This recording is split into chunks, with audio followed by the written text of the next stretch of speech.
Perkenalkan, nama saya Ria Rahmawati dari S4203. Di sini saya akan menjelaskan modul 8, transisi dari analisis ke desain menggunakan interaction diagram.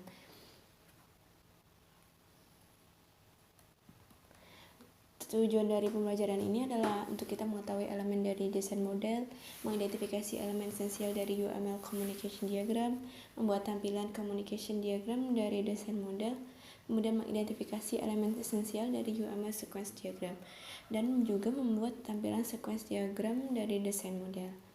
Berikut adalah proses map dari analisis menuju desain. Kemudian kita pengenalan desain model. Desain model sendiri dibuat dari requirement model, use case, dan domain model. Nah, jika desain model ini digabungkan dengan arsitektur model, maka dia akan menghasilkan solution model. Kemudian interaction diagram. UML interaction diagram adalah nama umum dari beberapa diagram dari sequence diagram, communication atau collaboration diagram, interaction overview diagram, yaitu kombinasi antara speaking activity diagram dan sequence diagram. Kemudian interaction diagram. Di sini dia akan memperlihatkan sequence atau rangkaian interaksi yang terjadi antara objek ketika satu atau dua use case skenario, fragmen dari satu use case skenario, dan kemudian UML interaction diagram juga dapat digunakan untuk memperlihatkan urutan interaksi yang terjadi antara sistem dan subsistem. Kemudian kita akan membandingkan apa itu analisis dan desain. Analisis sendiri adalah membantu dalam membedakan apa yang diketahui tentang proses bisnis yang harus disupport oleh sistem. Dalam hal ini adalah use case dan domain model. Kalau desain dia itu bagaimana sistem akan mendukung sebuah proses bisnis tersebut. Terdiri atas batasan UI komponen, komponen service, dan komponen entitas. Kemudian robustness analysis. Ada proses yang membantu dalam identifikasi komponen desain mana yang akan dibutuhkan dalam desain model. Pada model requirement yang ada akan dijadikan model desain. Kemudian inputnya dari use case skenario, activity diagram, domain model. Output yang dihasilkan nanti dia akan berupa komponen boundary, service, dan entity. Komponen boundary di sini adalah untuk memodelkan interaksi antar sistem dan aktornya, yaitu user dan sistem eksternal seperti agent booking dengan reservasi UI. Nah, komponen boundary-nya di sini adalah reservasi UI-nya. Kemudian komponen service. Komponen service merepresentasikan kondisi, transaksi, rangkaian, dan kendali dari objek lain yang sering digunakan untuk mengenkapsulasi kendali yang terkait dengan use case spesifik. Dia seperti reservasi service ini, dia akan mengkoordinasi control flow dari semuanya untuk buat reservasi, dan dia juga akan mengisolasi segala perubahan di workflow dari komponen boundary dan entitas. Kemudian komponen entity digunakan untuk memodelkan informasi yang memiliki masa hidup yang lama dan biasanya disimpan. Nah, entity di sini biasanya berupa domain objek seperti reservasi di sini, dan dia bersifat persisten dan dapat memiliki perilaku yang kompleks. Kemudian komponen service dan entity. Sebuah entity komponen biasanya memiliki hubungan dengan service komponen. Seperti di sini ROM dia memiliki hubungan dengan ROM service untuk mencari ROMs. Kemudian komponen boundary dengan entity. Boundary komponen dapat mengambil atribut dari komponen entity. Seperti komponen reservasi ini, dia komponen reservasi UI dari boundary dokumen ini, dia akan mengambil get detail dari atribut dari entity reservasi. Kemudian proses robustness analysis, dia pertama memulai use case, kemudian membuat communication diagram atau sequence diagram yang memenuhi aktivitas-aktivitas dari use case.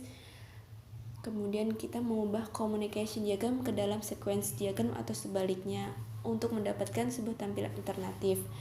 Nah, di sini elemen-elemen yang ada di communication diagram seperti nama node objek, angka urutan, nama pesan, parameter, arah pesannya kemana, stereotype, dan lain-lainnya. Kemudian variasi dari dokumen communication tadi dari reservasi komponen boundary-nya, kemudian service dan entity-nya. Kemudian kita akan mengidentifikasi elemen pada komponen. Satu pesan itu dapat menunjukkan sebuah nama, arah, kemudian urutannya, parameter yang dikirim dari objek menerima, kondisi, dan compression. Membuat communication diagram. Di sini kita memilih use case yang sesuai. Pertama adalah masukkan aktor ke dalam communication diagram. Di sini aktornya adalah booking agent. Kemudian identifikasi komponen boundary. Booking agent memilih permintaan kamar. Booking agent ini dia akan merequest kamar kepada reservasi UI-nya, komponen boundary-nya. Kemudian identifikasi komponen service. Untuk meminta ruangan harus memiliki reservasi servisnya buat reservasi.